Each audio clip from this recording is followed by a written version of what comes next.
Hey y'all, my name is Sadie. I read You and Me Forever by Francis Chan and his wife Lisa Chan, which is really cool to kind of get that biblical perspective from a husband and wife writing the book. I love Francis Chan. I've spent a lot of time listening to him speak, reading some of his books, doing some of his studies on like Right Now Media. He's a great, solid Christian speaker and writer. He has written multiple other books, and this is really my first experience with his wife, but she was great. It was really laid out cool how he would write and put in an input, and then she would also kind of write and put in an input from the wife's perspective.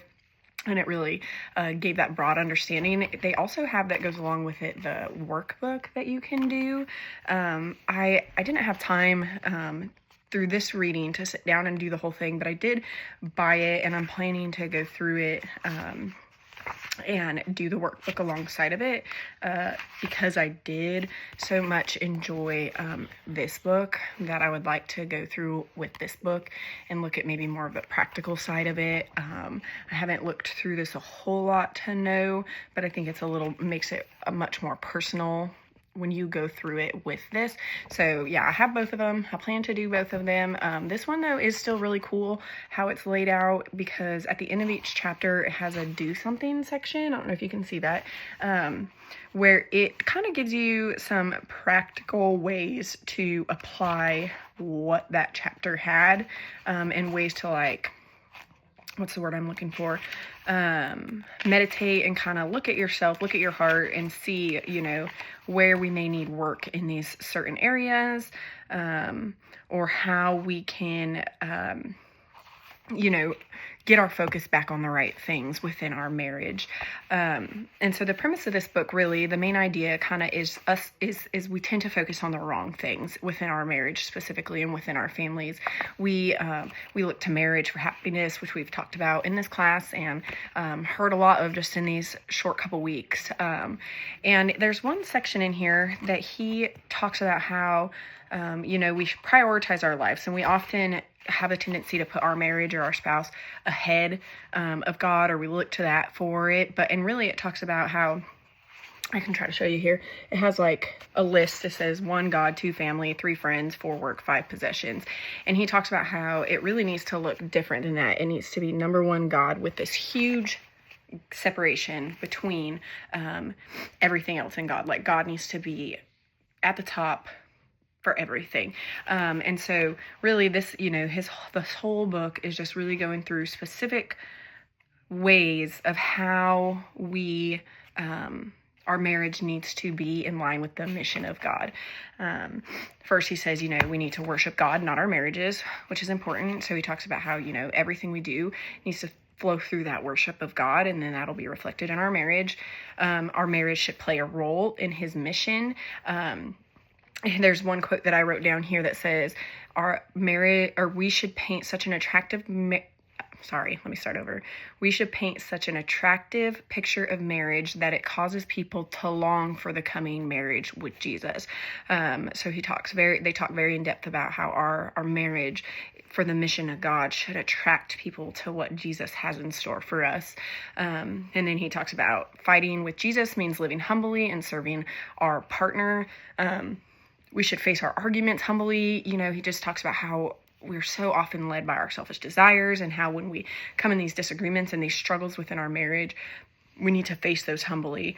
And then talking about we need to consider life outside our Christian bubble of what we typically think of, and just really be on this mission through our marriage for the kingdom of God, and really keep our eyes on eternity. They had one chapter in there about marriage and how it affects children and the family. And so they kind of give some advice on our marriages, on Christian marriages, being an example to our children, but also some parenting advice of, we need to parent with eternity in mind. Everything we do should be with eternity in mind, and everything we say to our kids and how we treat them and how we respond it should point to eternity. We should never let a day goes by where we don't talk about heaven with them. And so it was a really good read. It was pretty short, only about not quite 200 pages, I don't think. Like I said, I plan to go back through it again with the workbook and really dive more into it, to kind of get the whole picture, because I do really think it's a great book. I think that as far as like strengths and weaknesses and recommendations, I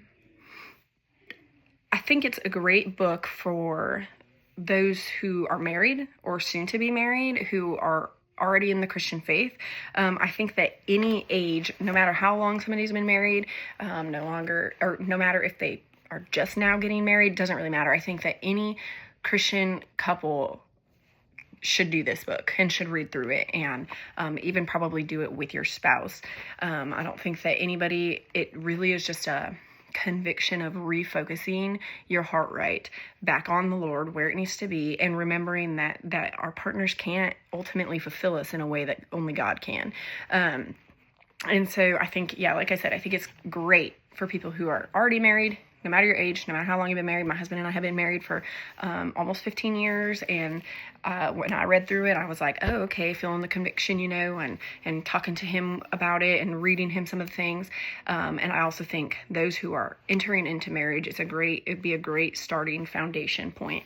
In a society that glorifies divorce, that seek your happiness in a marriage, and if it doesn't work, then try again with somebody else. We're called as Christians to be different, and this book really is a good, solid battle plan for a godly marriage centered on the right thing. The workbook, it's hands-on. I do wish sometimes when I'm reading books, I look for practical steps of like putting it into practice, the things that are said. That's something I'm a very black and white person. I'm not good at reading in between the lines.